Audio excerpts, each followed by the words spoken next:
చేస్తున్నది. అంతేకాదు బోలేబాబా డైరీ పాల సేకరణ విషయంలో కూడా భిన్నాభిప్రాయాలు రాస్తున్నారు వాళ్ళే. అసలు బోలేబాబాకి ఈ నెయ్యి సప్లైకి కాంట్రాక్ట్ వచ్చిన ఆయనకి అసలు పాల సేకరణ లేదని ఒకసారి రాస్తారు, రెండో చోటేమో పాల సేకరణ అద్భుతంగా చేస్తున్నారని వాళ్ళే రాస్తారు.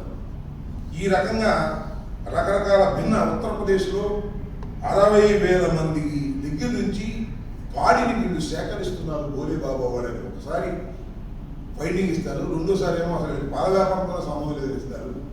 ఈ రకంగా తప్పటడుగులు వేసే కార్యక్రమం. ఎందుకంటే ఏదో ఒక విధంగా వైఎస్ఆర్ కాంగ్రెస్ పార్టీని, సుబ్బారెడ్డి గారిని, జగన్మోహన్ రెడ్డి గారిని బదనాం చేయాలనేటువంటి ఒక దురుద్దేశంతో చేస్తున్నటువంటి వ్యవహారం కాబట్టి పొంతన లేనటువంటి వ్యవహారాలుగా నడుపుతున్నటువంటి కార్యక్రమం జరుగుతూ ఉన్నది. ఏదైతే సుప్రీంకోర్టు చెప్పిందో ఆ పద్ధతుల్లో దీన్ని నడపకోకుండా కేవలం కక్ష సాధింపు చర్యల కోసమే నడిపేటటువంటి కార్యక్రమం చేస్తున్నటువంటి దుర్మార్గమైనటువంటి ప్రభుత్వాన్ని ప్రజలు క్షమించరు, చివరికి దైవం కూడా క్షమించదు.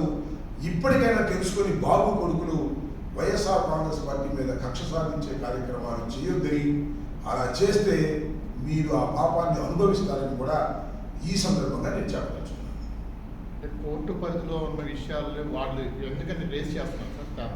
కోర్టు పరిధిలో సుప్రీంకోర్టు కూడా ఒక గైడ్లైన్స్ ఇచ్చింది. ఆ గైడ్ లైన్స్ అన్నింటినీ కూడా చెత్తపట్లేసారు. మన కోర్టుకి ఎందుకు కదా తెలిసేది. ఆ గైడ్ లైన్స్ అన్ని కూడా వదిలేసి ఆ చిన్నప్పన్నో పెద్దప్పన్నో వాడినో వీడినో పట్టుకురావడం, వాడి పేరు చెప్పు వీడి పేరు చెప్పు అని ఒత్తిడి చేయటం, ఇలా నేను చెప్తున్నట్టుగానే రాజకీయ కక్షతో చేసుకోవడమే. కోర్టుకు వెళ్ళింది ఎవరు? సుబ్బారెడ్డి గారు వెళ్ళారు.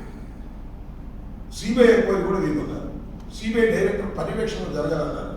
కానీ ఇక్కడ ఉన్నటువంటి సిట్ అధికారులనే చంద్రబాబు నాయుడు గారు వేశారు. వాళ్ళు నాటకం ఆడుతూ ఉన్నారు. ఇది ఎప్పుడో పగులుతుంది, ఇది దుర్మార్గమైన విషయం, సుప్రీంకోర్టు ఇంటర్ఫీరెన్స్ ఉంది, ఇష్టం వచ్చినట్టుగా ఆడితే ఆటకు సాగవని కూడా ఈ సందర్భంగా మనం చేస్తున్నాను. ఒకవైపున సుప్రీంకోర్టు, మరొక వైపున దైవం, వీటి మధ్యన చంద్రబాబు చెలగాట ఆడుతున్నాడు. వైఎస్ఆర్ కాంగ్రెస్ పార్టీ నాయకుల మీద కక్ష సాధించడం కోసం చేస్తున్నటువంటి ఒక దుర్మార్గమైన పనికి మూల్యం చెల్లించక తప్పదని కూడా ఈ సందర్భంగా చెప్పవచ్చు.